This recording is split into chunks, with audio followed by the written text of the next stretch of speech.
লণ্ঠন জ্বালাইয়া নিভাইয়া চমকে চমকে রাতে চিঠি লিখেছে বউ আমার ভাঙ্গা ভাঙ্গা হাতে। প্রেমের ছ্যাঁকা খেয়ে কখনো কোনো গান লিখেছেন? আমি কখনো গান লিখি নাই। একক অ্যালবাম 43টি, মিক্সড এবং ডুয়েট অ্যালবাম প্রায় 400টির উপরে। বাংলাদেশে এন্ড্রু কিশোরদার গান আমার খুব ভালো লাগে। মূল্যায়ন তো জোর করে আদায় করা যায় না, এটা কর্মের মাধ্যমে মানুষ মূল্যায়িত হয়। খালেদ হাসান মিডু বাংলাদেশের সবচেয়ে স্টাইলিস্ট গায়ক ছিলেন। জেমস ভাই অসাধারণ জনপ্রিয় একজন বাংলাদেশের ব্যান্ড সঙ্গীত শিল্পী। আগুন ভাই অসংখ্য ফিল্মের গান আমরা শুনেছি এবং আগুন ভাইকে একসময় আমি খুব ফলো করতাম। কুইক প্রশ্ন, কুইক অ্যান্সার, একদম র্যাপিড ফায়ার। প্রথম প্রশ্ন, সঙ্গীত শিল্পী মনির খান আপনার চোখে কেমন? আমার চোখে শিল্পী হিসেবে ভালো। আচ্ছা, প্রেমের ছ্যাঁকা খেয়ে কখনো কোনো গান লিখেছেন? আমি কখনো গান লিখি নাই। যখন অঞ্জনা গানটি আপনি গেয়েছেন তখন কি প্রেমের ছ্যাঁকার কোনো ব্যাপার ছিল মনে? একদমই না। আপনি কি বদমেজাজি? সবাই তো এরকম কখনো বলেনি। আপনার গানের সংখ্যা কত? প্রায় 3500-এর মতো। কতগুলো অ্যালবাম রয়েছে? একক অ্যালবাম 43টি, মিক্সড এবং ডুয়েট অ্যালবাম প্রায় 400টির উপরে। ঘুমালে নাক ডাকেন? আমি নিজে টের পাই না। বিদেশে স্থায়ী হতে চান? সম্ভাবনা নাই। কখনো মনে হয়েছে দেশে থাকবেন না? মনে হয়নি। কনসার্টে গান করা কি একটা নেশা? ভালো লাগা। কোন সঙ্গীত শিল্পীর গান আপনার ভালো লাগে? বাংলাদেশে এন্ড্রু কিশোরদার গান আমার খুব ভালো লাগে। সঙ্গীত ইন্ডাস্ট্রিতে আপনার ভালো বন্ধুর নাম কি?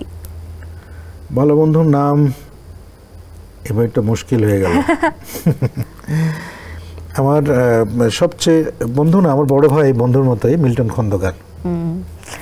প্রকৃত শিল্পীদের আসলে যথাযথ মূল্যায়ন করা হচ্ছে বলে মনে হয় আপনার? মূল্যায়ন তো জোর করে আদায় করা যায় না, এটা কর্মের মাধ্যমে মানুষ মূল্যায়িত হয়। বাগান বাড়ি নিয়ে সামনের দিনে কোনো পরিকল্পনা আছে? তেমন কোনো পরিকল্পনা নাই, সেটা ভবিষ্যৎ বলে দেবে কি করা যায়।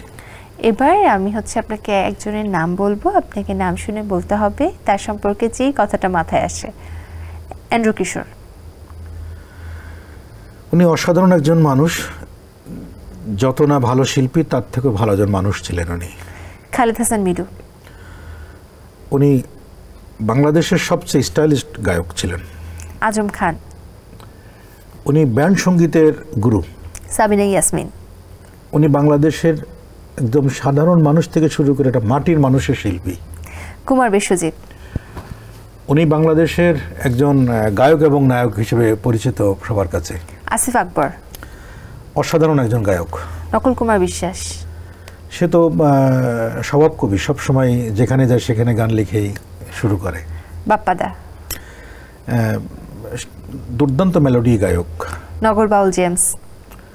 জেমস ভাই অসাধারণ জনপ্রিয় একজন বাংলাদেশের ব্যান্ড সঙ্গীত শিল্পী। আয়ুব বাচ্চু। বাচ্চু ভাই অসাধারণ ব্যান্ড সঙ্গীত শিল্পী এবং অসাধারণ গিটার বাদক ছিলেন। উনি গিটার প্লে করতেন। রেদওয়ান চৌধুরী বন্যা। বন্যাপত রবীন্দ্রসঙ্গীতের একজন দিকপালি বলা যায়। মেহরিন। মেহরিন তার ঢঙে সে চমৎকার গান করে।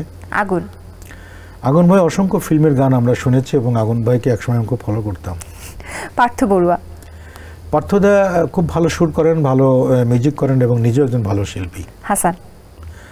হাসান ভাই তো কখনো কখনো মনে হয় যে উনি ব্যান্ড শিল্পী হিসেবেও ওনার কণ্ঠের সম্পূর্ণটাই বাংলাদেশে একটা আলাদা একটা ভিন্ন মাত্রা যোগ করেছেন।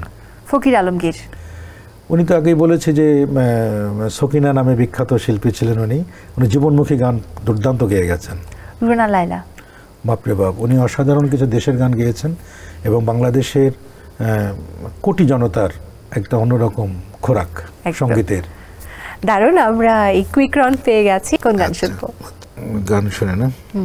চিঠি লিখেছে বউ আমার ভাঙ্গা ভাঙ্গা হাতে, লণ্ঠন জ্বালাইয়া নিভাইয়া চমকে চমকে রাতে চিঠি লিখেছে বউ আমার ভাঙ্গা ভাঙ্গা হাতে।